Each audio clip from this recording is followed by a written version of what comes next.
باري باسم خالق البرايا الباري خرجت يوم سكرها بلا سفر لخدمة المختار أفضل البشر تاريخ بموي جناك نتسامات أفكا تاجيك لمبليور سنين مدبلو تايم دلوية. L'année 1895 correspond dans la Sénégambie à une période qu'on peut considérer comme étant un tournant particulièrement important dans l'histoire de la colonisation.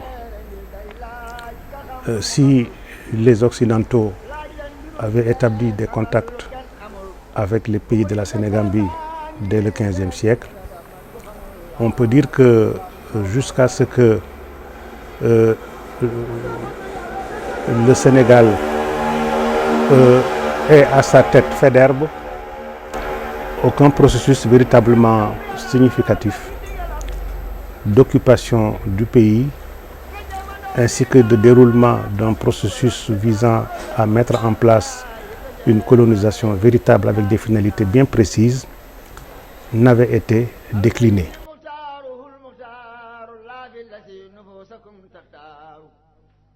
C'est avec Faidherbe seulement que va commencer un processus de conquête véritable du pays. Et ce processus va avancer à pas forcés, si bien que quand il quitte le pays en 1865, le processus est largement entamé et va élargir Marfouti Tall et a disparu dans les falaises de Bandiagara. En 1867, Maba Diakhouba est tombé à Sombo. En 1875, Ahmadou Cheikhou de Madi Wourouba a été lui également tué à Samba Sadio. À partir des années 1880, le Sénégal connaît de nouvelles épreuves. Nous savons tous que l'imam Moulay a été persécuté pendant ces années. Nous savons également qu'en 1886, Samba Laobé a été tué à Tuaon. En 1886, nous savons que Lat Dior a été tué à Dekhalé. Nous savons qu'en 1887, ça a été le tour de Mamadou Lamine Dramé à Sokoto, en Gambie. Nous savons qu'à partir de 1890, quelqu'un comme Albouri Ndiaye a été obligé de s'exiler pratiquement pour aller apporter son soutien à Ahmadou Cheikhou après la chute de Nioro. Nous savons qu'à partir des années 1880, les pays de la Haute-Gambie avaient accepté le protectorat français. En Casamance, la France en 1886 a récupéré Ziguinchor. Depuis 1836, elle était déjà à Carabane et en 1837, elle a conquis Sédhiou. Nous savons parfaitement que le fleuve sera complètement conquis après 1891 avec les derniers combats livrés par Abdoul Boubacar. Nous savons que le Djolof sera conquis en 1893, mais également le Bawol. Nous savons que les pays du Sine et du Saloum vont faire allégeance à la France dans les années 1891. Par conséquent, si on fait le tour de la Sénégambie, on se rend parfaitement compte que partout, la France avait imposé son autorité, soit sous forme de protectorat, soit sous forme d'annexion, mais c'était l'autorité française qui commençait désormais à régner sur le pays. D'autant qu'ils se sont dotés d'un certain nombre de moyens pour parvenir à ces fins, avec la création du corps d'Espailly en 1843, la création du corps des tirailleurs sénégalais en 1857, l'invention, n'est-ce pas, de la carte d'état-major, l'invention de l'artillerie qui a fait des ravages considérables dans les guerres, l'invention de la mitraillette, l'invention de la dynamique qui faisait qu'en définitive, eh bien, la guerre n'était plus une affaire essentiellement de courage et d'héroïsme, c'était une affaire de technologie. Et dans ce domaine, incontestablement, les Occidentaux avaient une avance par rapport à notre continent. Le Français, lui, a compris que la meilleure façon d'exploiter les ressources économiques, c'est de passer par le levier culturel. Faire en sorte que le négro-africain soit assimilé, soit acculturé, soit déculturé, qu'il s'éloigne de son patrimoine culturel de son patrimoine traditionnel, de son patrimoine de coutumes, d'us et de valeurs, et qu'à partir de ce moment-là, le colonisateur soit le seul repère pour lui, soit le seul modèle pour lui. Donc l'administration coloniale, pour réussir ce dessein-là, avait mis en place l'école, avait mis en place les cours et tribunaux, avait mis en place les cercles administratifs. Donc il avait mis en place un ensemble de dispositions dont l'objectif était de faire en sorte que l'indigène négro-africain se départisse de sa culture. Et c'est dans ce moment-là où le système colonial décide, pour bien montrer qu'il a désormais la même mise sur le continent africain, de créer l'AOF, l'Afrique occidentale française, en 1895 précisément, groupant 8 colonies, n'est-ce pas, qui seront désormais la base territoriale sur laquelle elle va s'appuyer. En même temps, l'opération est lancée pour la conquête de l'AIF, où le sergent Malamine, en 1880, avec Savorgnan de Brazza, arrive à signer le traité avec le roi du Congo, Makoko. Et la France se trouve maintenant derrière un empire africain incontestablement établi.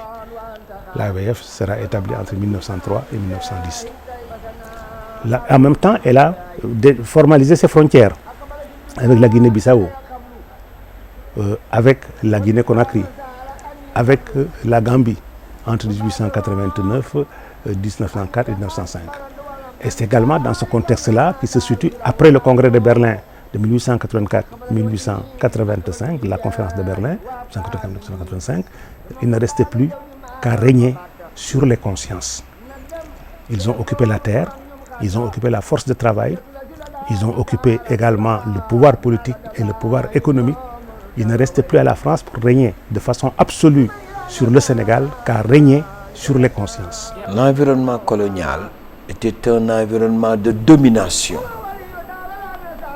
Domination qui devait prendre en compte non pas seulement les moyens matériels, mais aussi les moyens moraux.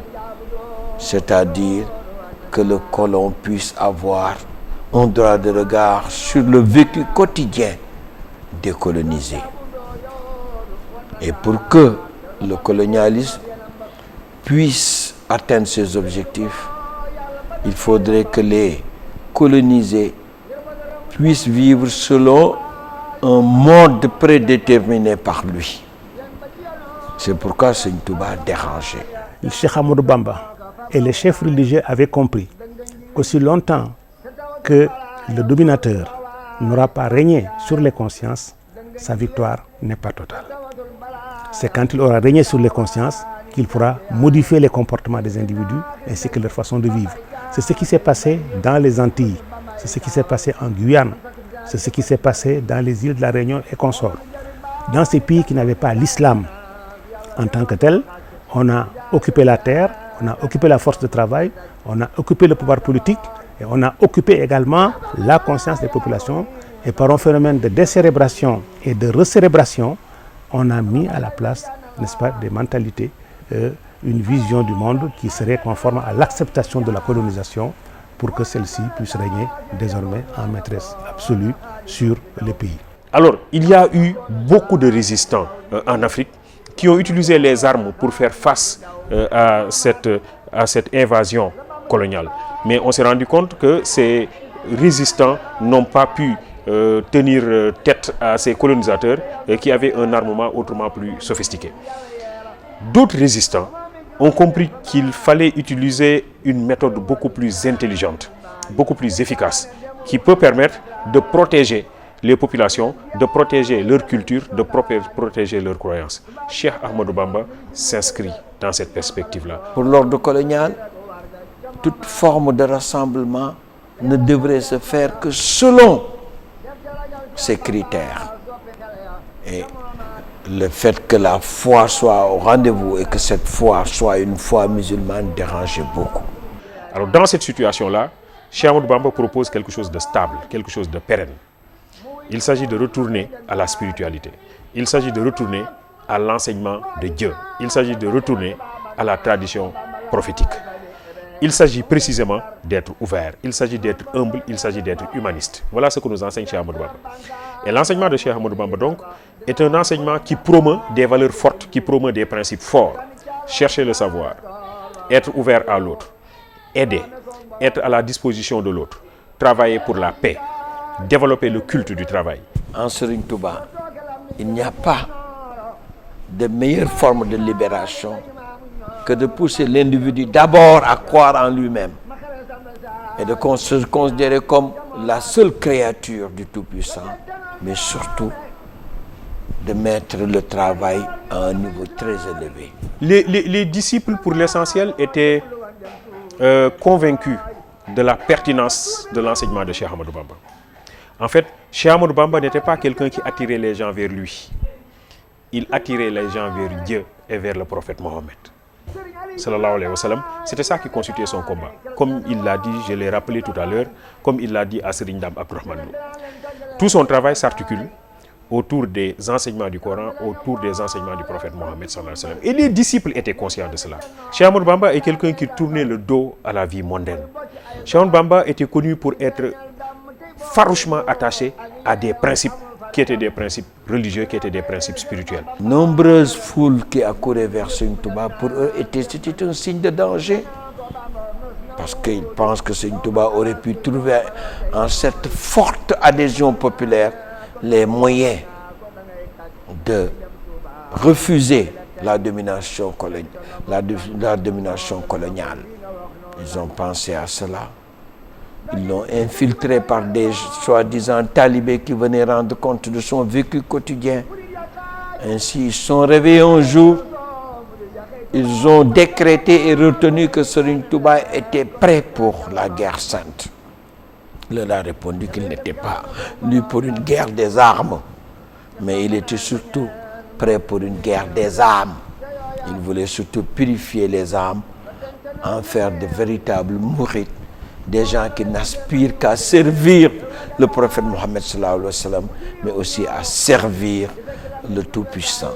C'est une question d'idéal, et il avait travaillé autour de cet idéal, il avait travaillé autour de cette doctrine, il avait confié cette doctrine, il avait formé des personnes qui de façon itérative ont continué à perpétuer l'enseignement de Cheikh Ahmadou Bamba. Donc c'est cela qui est le plus important. Et aujourd'hui, en fait, une fois que l'on goûte à cette idéologie, à cette doctrine véhiculée par Cheikh Ahmadou Bamba, on se rend compte évidemment que voilà une doctrine qui dépasse toutes les autres.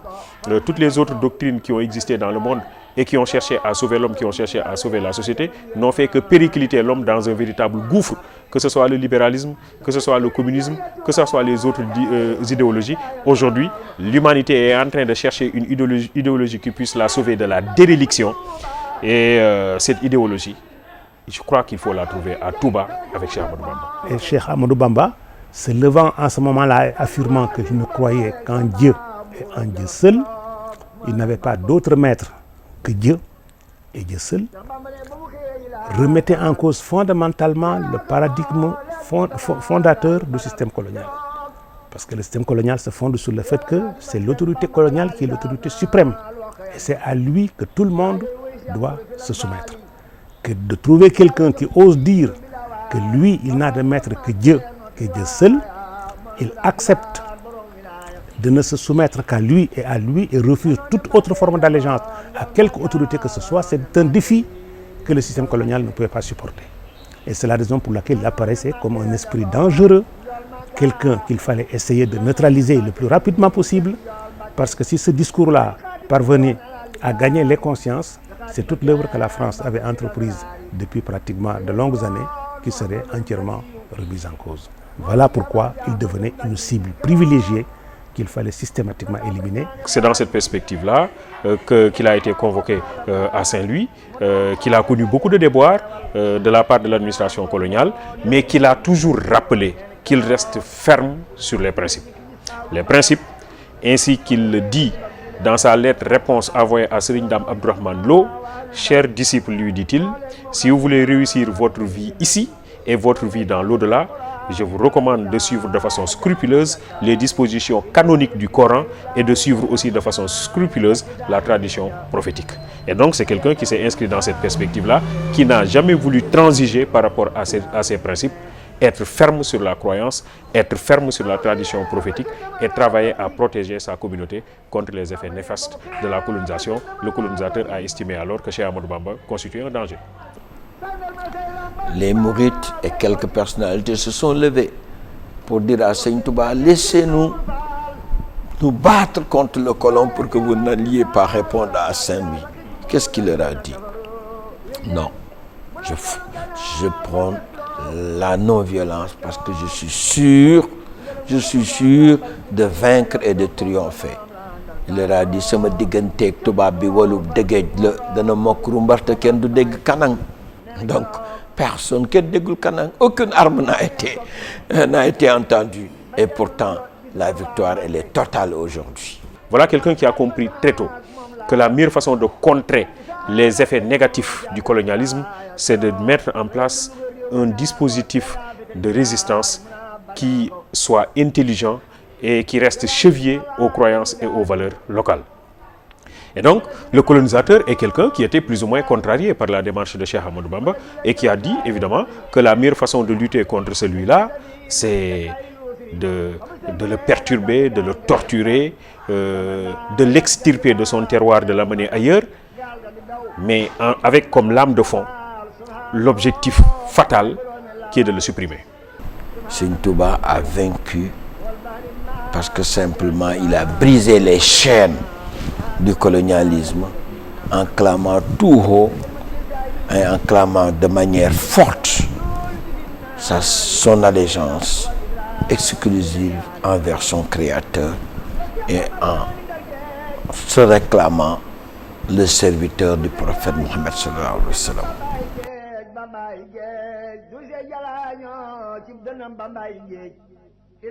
Et le processus qu'on a trouvé a été de le déférer devant le conseil privé, qui n'était pas un tribunal en tant que tel, parce que n'étant pas dans l'ordonnancement juridique mis en œuvre par la Constitution, une institution judiciaire destinée à cet effet, mais qui était une structure dans laquelle le gouverneur pouvait appeler qui lui plaisait, n'est-ce pas, et qui, c'est-à-dire des fonctionnaires de l'administration, des habitants de Saint-Louis, des officiers, etc., qui étaient évidemment tous acquis à sa cause et qui seraient prêts à faire tout ce qu'ils voulaient.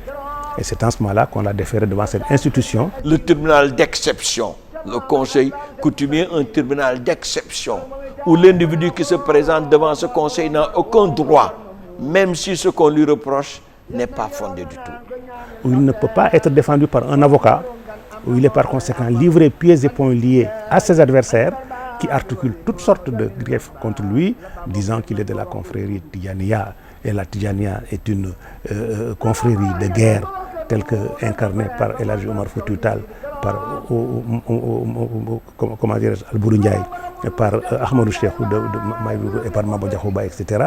Que ce qu'il voulait également, c'était remettre en cause l'autorité de la France en organisant la guerre sainte, en achetant des armes en Gambie et dans les pays voisins et en soulevant les populations pour qu'elles se rebellent contre l'autorité coloniale.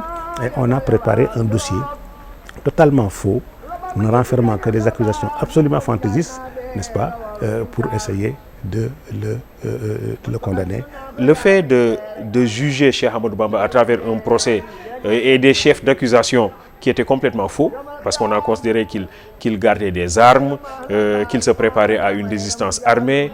Les gens ont fait des descentes sur les lieux, ils n'ont absolument rien trouvé, sinon quelqu'un qui avait toujours sa plume, qui avait son encre, qui avait ses papiers pour écrire. Il n'y a que ça qui l'intéressait. Cheikh Ahmadou Bamba est un soufi. C'est quelqu'un qui ne s'intéresse pas à ce monde. C'est quelqu'un qui s'intéresse plutôt à son rapport avec Dieu. C'est quelqu'un qui s'intéresse à ce compagnonnage avec le prophète Mohammed sallallahu alayhi wa sallam.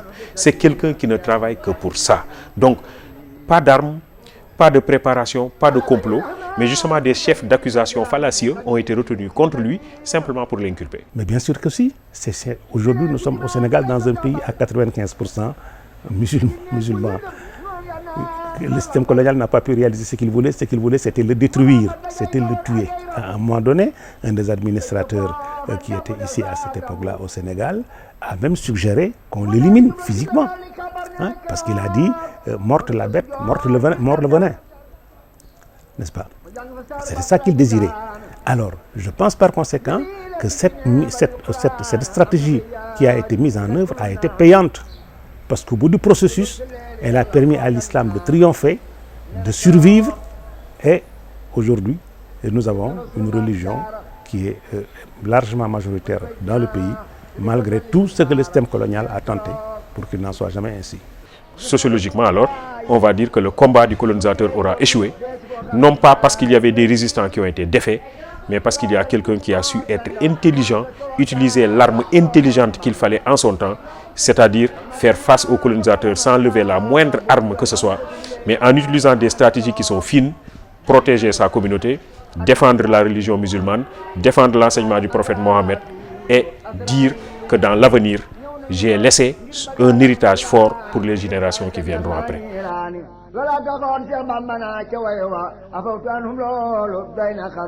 C'est un tribunal fantoche. Ceux qui étaient dans ce tribunal étaient aux ordres du colon. Un tribunal qui ne pouvait nullement être indépendant, qui était là simplement pour pouvoir servir de faire valoir à des décisions qui étaient déjà prises en haut lieu. Le tribunal ne faisait qu'annoncer une sentence qui était déjà prise depuis longtemps. C'est même pas un tribunal, c'est un simulacre de tribunal qui n'était mis là que pour réaliser les desiderata de l'administration coloniale.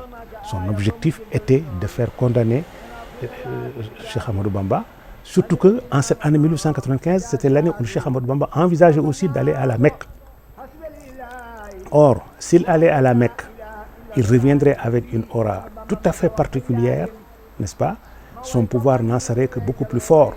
C'était aussi l'époque où un certain nombre de chefs de canton influents dans le pays avaient décidé de se soumettre à la Mouridia et de venir par conséquent adhérer à la confrérie. Tout cela présentait un danger considérable pour le système colonial. Il fallait par conséquent tout faire pour tenter de l'éliminer.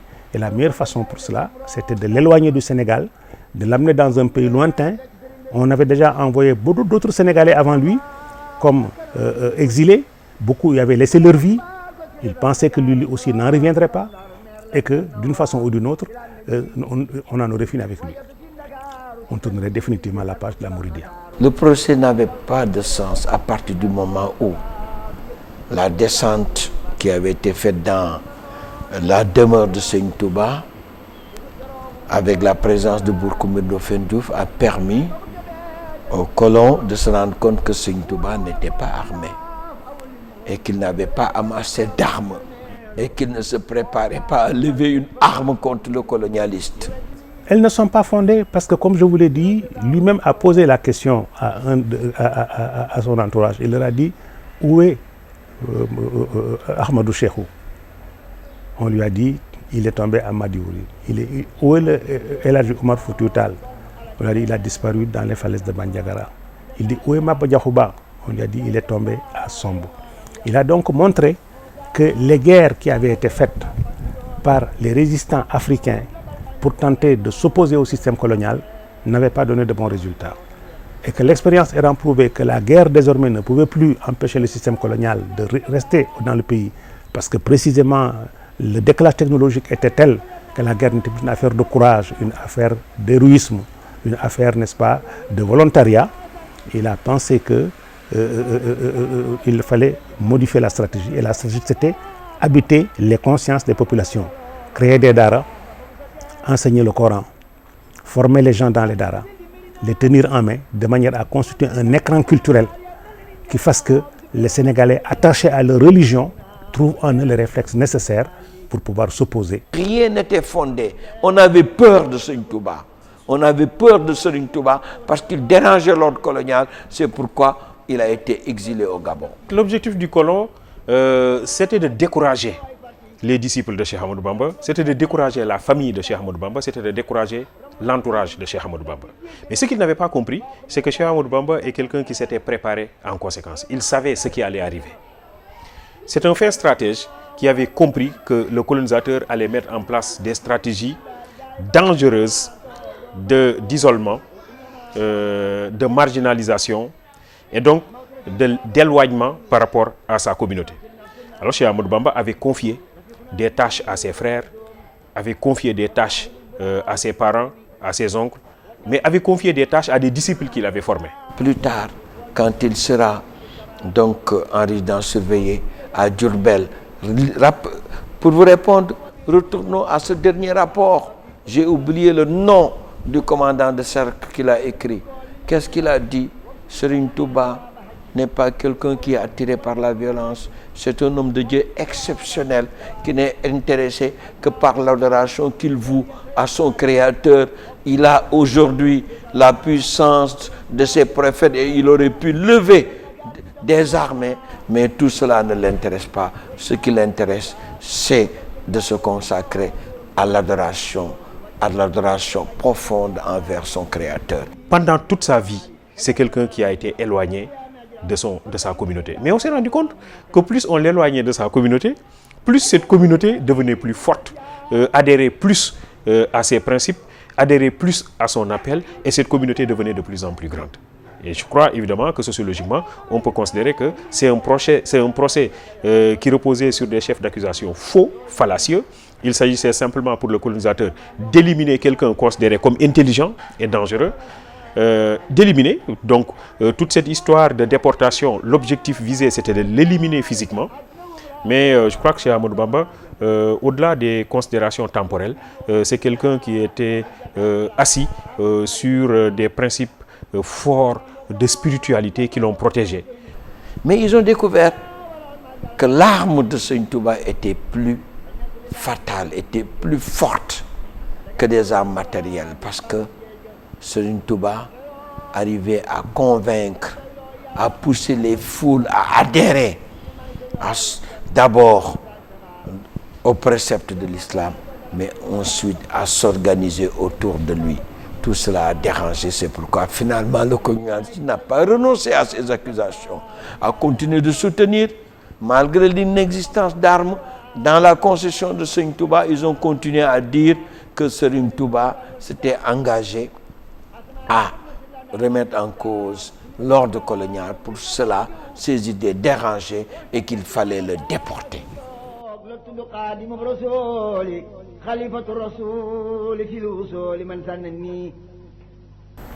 Et c'est comme ça qu'on l'envoie dans ce pays lointain, avec un climat différent du Sénégal, des populations qui n'étaient pas musulmanes, avec lesquelles il n'avait aucun rapport, une nourriture qui n'était pas celle qu'il connaissait, un cadre de vie totalement étranger, de manière à le soumettre à des tortures physiques, morales, intellectuelles et de toute nature, pour qu'il puisse abandonner, n'est-ce pas, son credo qui était qu'il ne croyait qu'en Dieu et en Dieu seul, ainsi qu'au prophète Mohammed sallallahu alayhi wa sallam.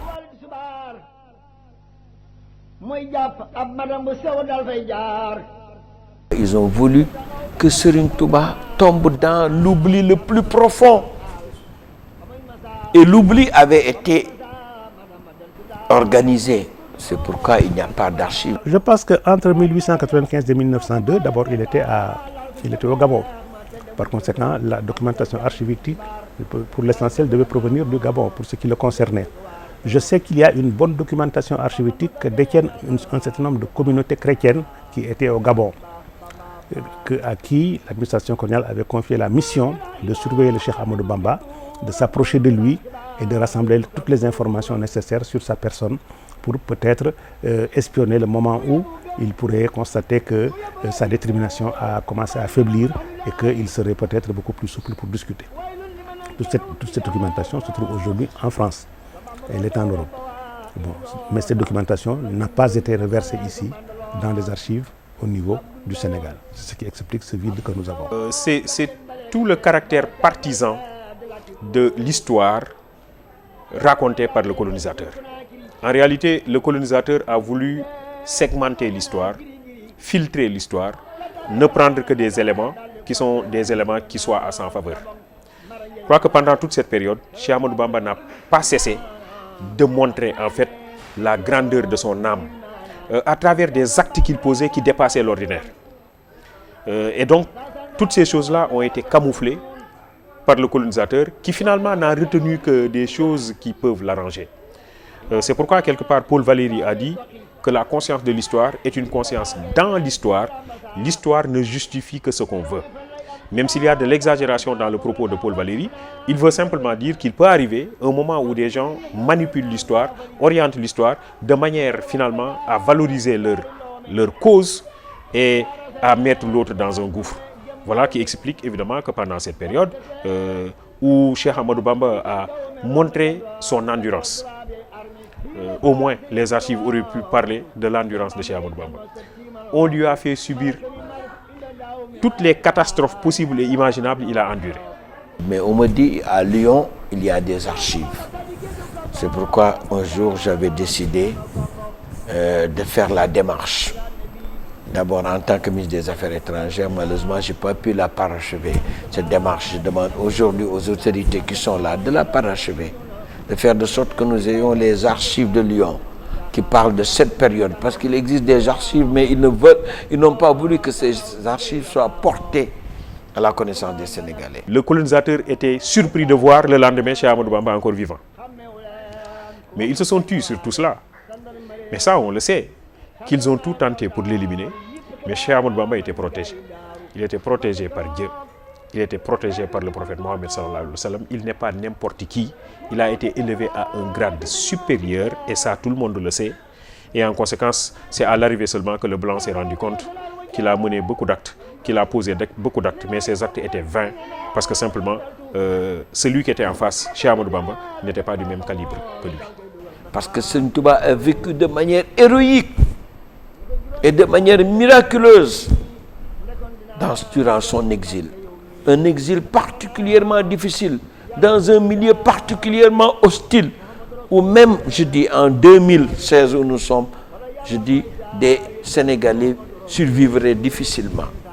Serigne Touba a survécu pendant 7 ans et demi ou plus, 7 ans et plus, durant cette période.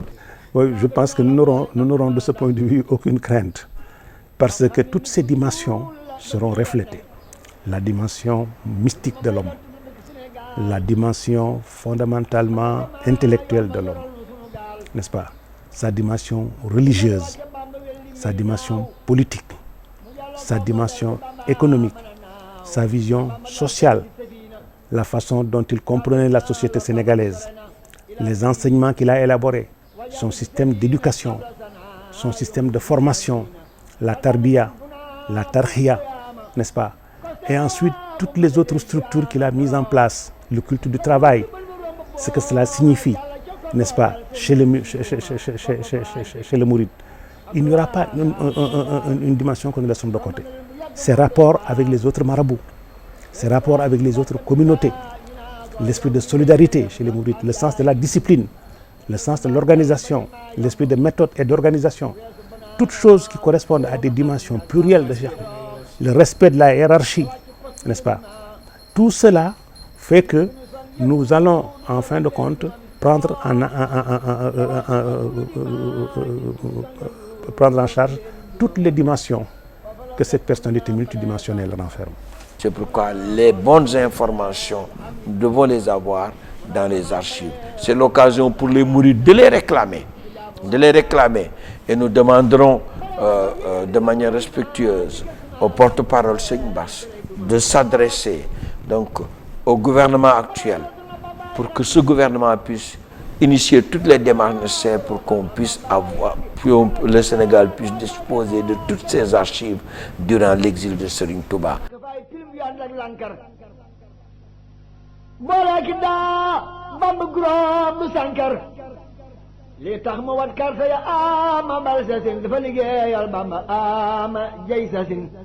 Il est temps que Serigne Touba et tant d'autres illustres personnalités du monde musulman et tant d'autres résistants puissent être enseignés de manière beaucoup plus profonde, pas superficielle.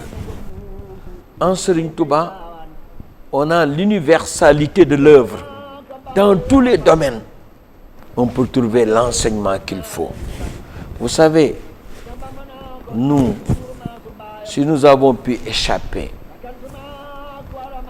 au communisme, à certaines idéologies venant d'ailleurs, je peux nommer de Engels, de Karl Marx et de tant d'autres penseurs, c'est parce que on avait déjà notre soif qui était étanche par...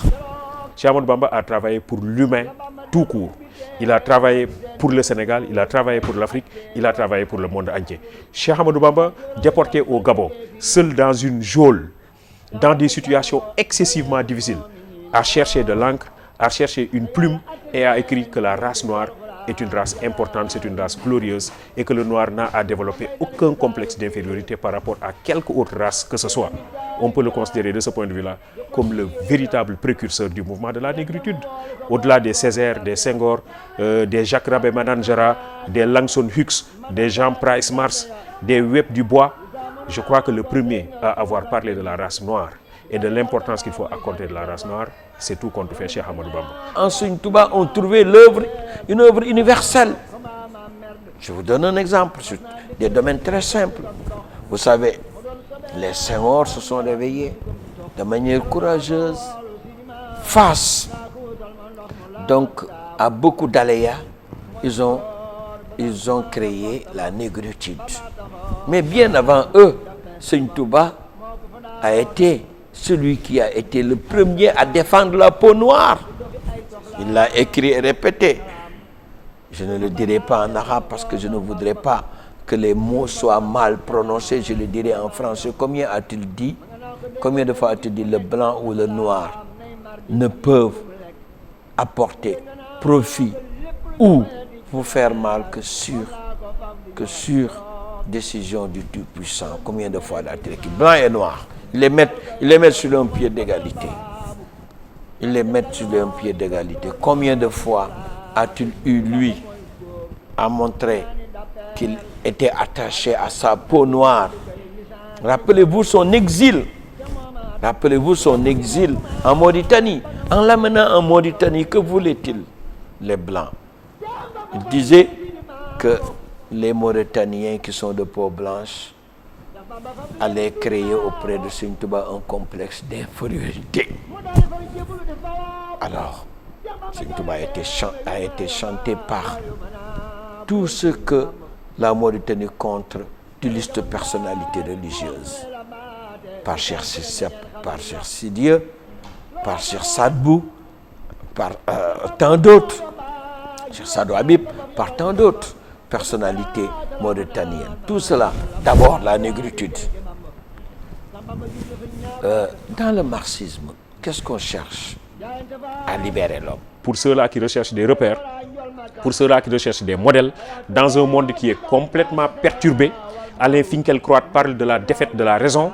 Le monde est complètement perturbé, l'homme ne sait plus où il va. C'est en ce moment-là précisément que nous allons nous rappeler que quelque part à Diourbel, que quelque part à Touba, il existe un être qui entre le 18e, le 19e et le 20e siècle et qui s'appelle Cheikh Ahmadou Bamba, nous a laissé un héritage fort et cet héritage, il existera jusqu'à la fin des temps parce que c'est un héritage qui ne s'intéresse ni à une époque donnée, ni à un pays donné, ni à une race donnée, mais à l'homme tout court, décoloré de toute considération culturelle ou confessionnelle. Voilà pourquoi Cheikh Ahmadou Bamba est le Cheikh Ahmadou Bamba des Sénégalais, c'est le Cheikh Ahmadou Bamba des Mourides, mais Cheikh Ahmadou Bamba, c'est le Cheikh Ahmadou Bamba des chrétiens, c'est le Cheikh Ahmadou Bamba des bouddhistes, c'est le Cheikh Ahmadou Bamba des juifs, c'est le Cheikh Ahmadou Bamba de l'homme tout court, parce que son discours et son action sont valables pour tous les êtres humains, quelle que soit leur obédience, quelle que soit leur croyance, quelle que soit leur race. L'Afrique a besoin que les gens aient une référence. Serigne Touba en est une. Et une des plus grandes références de l'Afrique. Si tous les Africains avaient suivi la voie tracée par Serigne Touba, d'abord en ayant foi en Dieu, on s'éloigne de toute forme de tentation qui crée les conditions d'alcoolisme, les conditions de personnes engagées dans la drogue, les conditions de personnes engagées dans des comportements de libertinage, le sida et tant d'autres.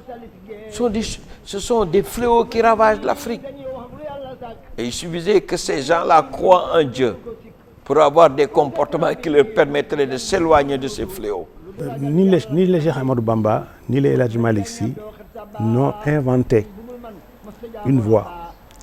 La seule voie à laquelle ils se sont conformés, c'est l'islam, qui est une religion de paix, une religion d'amour, une religion de fraternité, une religion de solidarité, une religion de convivialité, une religion de tolérance, une religion d'ouverture. C'est cette vision-là de l'islam qu'ils ont gardée, qu'ils ont sauvegardée, qu'ils ont pu préserver de toutes les scories et dont ils ont fait un viatique qui aujourd'hui est le viatique le plus important sur lequel repose notre pays. Et c'est la raison pour laquelle je crois que cette vision-là qu'ils ont de l'islam, qui est une vision qui est en harmonie parfaite avec les enseignements que nous avons tirés du prophète Mohammed sallallahu alayhi wa sallam, n'est-ce pas, sont à mon avis le viatique qui permettra à l'humanité dans le présent comme dans le futur de vivre en harmonie parfaite, dans le respect des différences, dans la tolérance, dans la paix, ainsi que dans l'entente et la compréhension mutuelle entre les peuples. La voie posée par Cheikh Ahmadou Bamba mène l'humanité au progrès et à la paix. Nous sommes dans un monde aujourd'hui marqué par beaucoup de violence, beaucoup de types d'extrémisme. On parle d'islamisme, on parle de toutes les formes d'extrémisme qui existent. Les fronts nationaux sont en train de se développer en Europe. Le racisme, quelque part, est en train de revenir. Et donc, nous sommes dans un monde perturbé par des formes de violence. Nous sommes dans un monde où la crise, toutes ces formes, atteint des amplitudes de plus en plus fortes. Crise économique, crise morale, crise politique, crise des idéologies. La crise tout court est en train de fouetter le monde.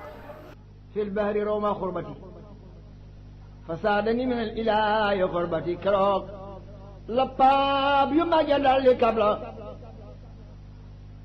لبيتك لنا لنكوكم مغلا